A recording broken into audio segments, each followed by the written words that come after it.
All right. So today's talk title is Making Space for Your Highest Good. Making Space for Your Highest Good. And it is the last talk in the series we did this month in July. Was the Prosperity series. And for those of you who may have not been here or you're new, we had Reverend Harold talk about forgiveness work, which was a wonderful service. And he talked about the various unity writers, Catherine Ponder, Fillmore, different writers that have written books upon books of prosperity, right? Hank Lewis gave the next talk, our licensed unity teacher, on giving and receiving. The universe is always working in our favor. The universe is working in my favor. Say it with me. The universe is working in my favor. All good, our good comes from all manner of sources, something we need to remember. It doesn't always look like the way we think it's going to look, does it? He also then talked the next week on activating your prosperity with gratitude. With gratitude. Seek the kingdom of God, and all these things will be added unto you. Love, worthiness. He also gave you an assignment. Did anybody do the assignment? He had a piece of paper. He folded it in half. He said, write a gratitude list. Who did it? If you're new and you're a visitor, you're off the hook. If you were here last week, you need to go talk to God about that. I know what you're thinking. I just did it in my head. I did it in my head. I got it. I don't have to write it down. Okay, don't tell Hank. It's a good thing he can't see you on screen right now. And so I'm going to wrap things up this morning with talking about prosperity consciousness. Prosperity consciousness. Hank did a great job on one of his talks about talking about tithing, because tithing is just one part of it. It's one part. So I'm going to start with a story in the Bible from Kings, 2 Kings. It's called the widow's oil. See, this widow, she had gone to Elijah and she said that I'm in such debt that the creditor is coming to take my sons into slavery. And so he says to her, how can I help you? Tell me, what do you have in your house? Your servant has nothing there at all, nothing, except a little oil. Elijah said, go around and ask all your neighbors for empty jars. Don't ask for just a few. Then go inside and shut the door behind you and your sons. Pour the oil into the jars, and as each is filled, put it off to the side. She left him, and afterwards shut the door behind her and her sons. They brought the jars to her, and she kept pouring. When all the jars were full, she said to her son, bring me another one. But he replied, there is not a jar left. Then the oil stopped flowing. She went out and told the man of God, and he said, go, sell the oil, and pay your debts. You and your sons can live on what is left. This is a story that is a perfect example of the law of increase. The law of increase. You see, the widow says and symbolizes metaphysically the idea that I have lack, that I don't have enough. All she could see is I have nothing. I have nothing. And so the empty vessels, Charles Fillmore, co-founder of Unity and Metaphysical Bible, would say, signifies the body consciousness after it's been depleted of the wrong use of mental powers. You are an empty vessel. She was empty. She said she had nothing. She has lack. What can I do? And Elijah says, go in behind closed doors. Concentrate. Pray. And start with what you have. Start with what you have. A lot of people, when we get into unity and they think of prosperity consciousness, They say, I have nothing. But that's what I want to change. I have nothing. But they don't start with what they have. See, it all starts with just that one step. And the faith, that as I do this one step, the substance of consciousness or God's consciousness opens, and I have enough pouring. I have enough.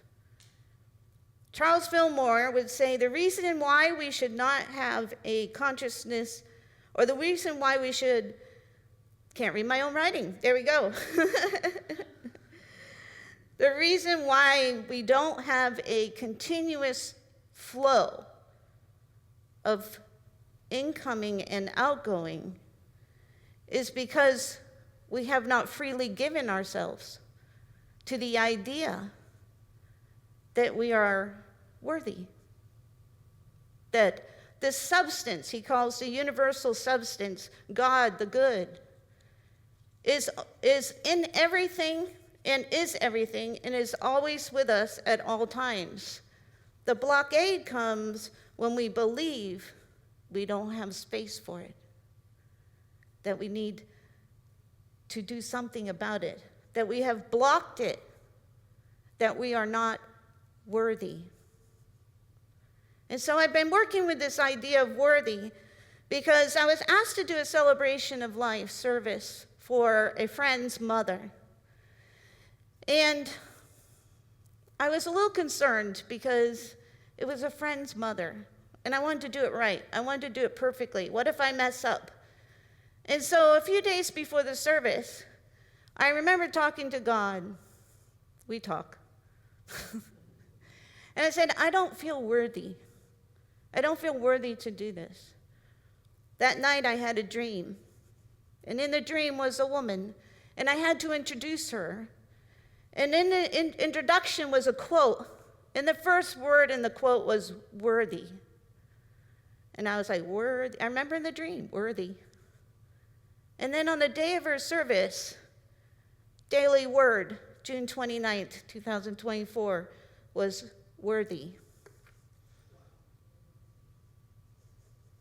See, in our dreams, or when we're not sleeping, we are opened up to consciousness in the abundance and the flow of substance. So I got my first message. The second message, here it is in Daily Word. The third message, the next day I came here to the church to do something. I walk out into the lobby, and the first book I see in the rack, the title is Worthy. I said, okay, I got it. The service went well. But I want you to hear what the Daily Word said that day if you read it and don't recall. This is not the meditation part, but I want you to close your eyes, because this is probably the biggest barrier I had to my true prosperity, was the belief that I was not worthy of it. And so close your eyes. And so it said, knowing my oneness with God means knowing my worth and that I matter. I will no longer play it small or shrink in fear. This is a new moment. And I courageously embrace all that I am as a unique divine creation, deserving the best life has to offer. I am ready to be seen for who I am. I am proud to speak my truth and to be my authentic self. I do not need anyone's approval to be content and at peace. I let my light shine in a kaleidoscope of brilliant colors. I am a spiritual being overflowing with divine gifts of life, love, joy, peace, and abundance. I affirm my worth and commit to being a voice for those who have yet to know theirs. I honor God's light in everyone. You can open your eyes. Until we truly accept that we are worthy, the abundance of God and the substance that we call life, all that it is, cannot flow. Lowell Fillmore, son of Charles, said true prosperity, the true prosperity idea, is the one that recognizes that there is an abundance of good and everywhere present, spirit substance, and that good is not separated in the individual who is making the affirmation. So I had talked to you about before, when we did the 5 principles last month, that the principles are a way of life. They're not steps. They become incorporated into your life. The 5 principles of unity. Prosperity principle is not a step. You take steps to start to practice it, but it becomes part of who and what you are. It is the understanding that all substance is available to me at all times when I make room for it, and when I say I'm worthy of it. Those 2 main factors.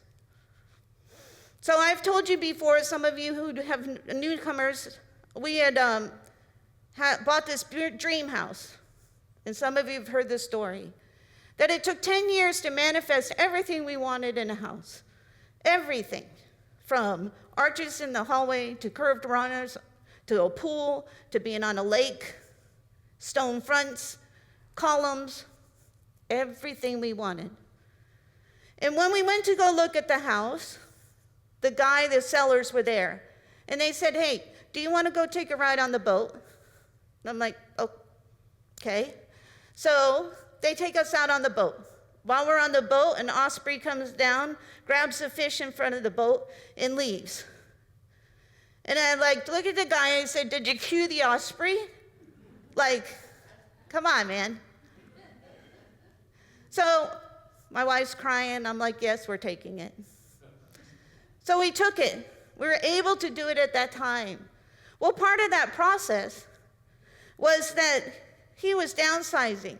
So he said, do you want the boat and jet skis that we have? 19-foot pontoon boat and 2 jet skis. Not brand new, but they were in good shape. I'm like, I don't know. How much do you want for them? He said $100. Okay, we'll add that to the house payment. Let's do it. Well, then it came time to go register the boat and jet skis, which we found out we have to do because we got pulled over on the water. And and I go down to there, and the lady says, hey, you know what? The guy never paid the taxes on the jet skis from when he bought them, so he can't sell them to you. I'm like, oh, okay. So what do we do? She said, I'll put the 100 towards the boat. You have him come down here, pay the taxes, and then he can sell them to you. I'm like, okay, how much is that? $500 per jet ski. I'm like, okay. So I called him up. He's like, okay. So he comes down, and I said, listen, it's only right. I'll pay for one of the jet skis. You pay the other. He said, okay, just don't tell my wife. I'm good. I like $500. I got 2 jet skis and a boat. I am perfectly fine. And so we enjoyed that. We enjoyed the house. We enjoyed the jet skis and the boat for 10 years. But what happened? Things started to change. Circumstances changed, jobs changed, economy changed. And what we realized was that this house, we were working for this house now. This house wasn't working for us. We were no longer enjoying the house. And although it is our dream house, if we want to get the flow of substance back in our life, we need to sell it. And so the house never hit the market. It sold so quickly. But the jet skis and the boat, I had someone come and he says, I'll give you an offer on the jet skis and boat. So, okay. And he paid us 20 times what we paid. 20 times. And that's what we used to go on our trip. You see, from there, we were able to go on our dream trip to Arizona at the beginning of June. It took another 2 years of planning, but we had it set aside. We said, this is our first step to go on the trip. But not only that, it freed us up. It freed the money up. And we made sacrifices, yes. But oh my gosh, if you were here when I talked about the trip that we took out to the west, to Arizona, and I said to you, when I went out to that trip, my heart expanded. My understanding of God expanded. My life expanded. That would not have happened if we stayed in the house. Things changed. It changed. But it's the law of prosperity. So you receive, so you give. We tithe, of course. But the other part is where you're like, should we do this? Yes, we're worthy. We worked hard. We worked for this, so we accept. And we go out on the trip. But as we move through the trip, and this is where prosperity becomes a principle, we honor and appreciate and bless all that is to come. And so one of the things that I have a hard time with is connecting one-on-one with people. I had gotten so small, my life had gotten so small. So I said, on this trip, let's connect with people. I'm just going to say yes, no matter what happens. And so the first thing that happened is, as we're going through Texas, a student of mine from my online class in Unity said, hey, you're passing right through my town. You want to meet for lunch? I've never met her in person. Yes. So we pulled over and met for lunch. We're in no hurry. Wow, what a great experience. I met her in person. And then the next part of the trip, we went to the mountains and we did our thing. But we had already planned to go to to an old friend of mine that I used to work with 18 years or more ago, who lives in Colorado. We went to his house. And I have not seen him in 18 to 20 years. And we stayed a couple days. And it'll probably be the last time I see him. But at that dinner with him, and we bought them dinner, he said, you know, there's something you said to me way back when, 20 years ago, that I never forgot. And I've told people about it. And he said, you said, when we were having a hard time, let's leave our bag of rocks at the door and start over. He said, I never forgot it. What a gift to have that come back. I don't remember saying it to a little bit. And I'm like, yeah, I think I may have. But what a gift. The next visit we went to was with my daughter's friend in Colorado, and she has a hotel. So she said, you can stay at the hotel for 3 days. I'll comp it. She comped the hotel. And then we went to dinner, and she said, I'll buy dinner. It's her restaurant. She comped it. And it would be like, oh, yeah, thanks. But you know what? That dinner would have cost us $40, and so that went to the waiter. You see, thank you and thank you. As you receive, as you give. I don't say no. Thanks for dinner, bye. Pass it on. Something that we've always done is we've left tips in the hotel room for the maids. And we did that. You see, thank you. It's prosperity. It's the continuation that substance comes in, substance has to go out. Another thing we did, and I have a picture right here, this is the Chapel of the Holy Cross in Arizona. Chapel of the Holy Cross. Take time for your spiritual renewal. We went in there, and my spiritual mentor, Nancy Crane, a longtime licensed Unity teacher, some of you may know her, was ill, and so I lit a candle and said a prayer. You see, you can take that down. Not because I want praise, but because of gratitude and thank you, and because prosperity. In many levels, it does not have to just be money. But as money comes in, it should go out, right? What are you stopping? What are you stopping, or how are you stopping the flow of good? Are you worthy of it? Are you worthy of it? We have these things that I'll announce at the end called snack packs. How do you start your prosperity consciousness? You buy one of these and you give it away. This is the demonstration of prosperity. I know it gets where, oh, there's snack packs outside, and there's some people like, what is the snack pack for? It's for you if you're hungry, but it's for others.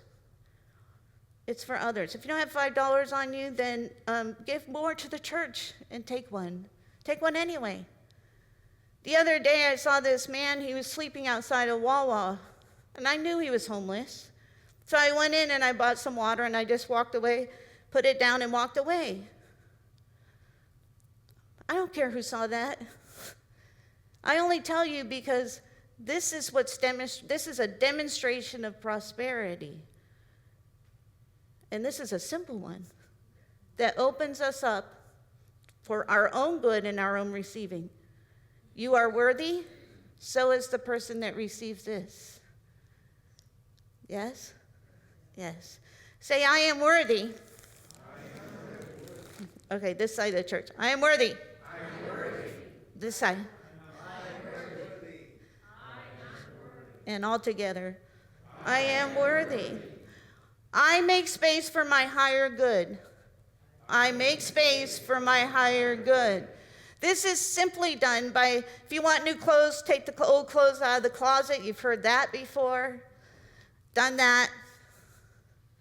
Right? If you want health, start a health regimen. Start with something small. Start with what you have. If you are tight on finances, look in your home and start with what you have, as the widow did. She started with what she had. The biggest thing is that you are opening yourself up for the expansive nature of God and God's substance. If you think in the frame of 1/10, yes, we talked about that. 1/10 tithe with your money to the person, place that gives you spirituality or feeds you spiritually. That's the idea behind that. 1/10 of your time should go to spiritual growth and connection to people. 1/10 of your talent can go to others, as you see here. 1/10 of your talent. See, it doesn't just have to do with money. It becomes a way of life where whatever you're doing, you're thinking in those prosperity consciousness. You're thinking in prosperity consciousness. And you're making space for your higher good to allow God to work in your life. Believe you are worthy. You are a child of God. Amen.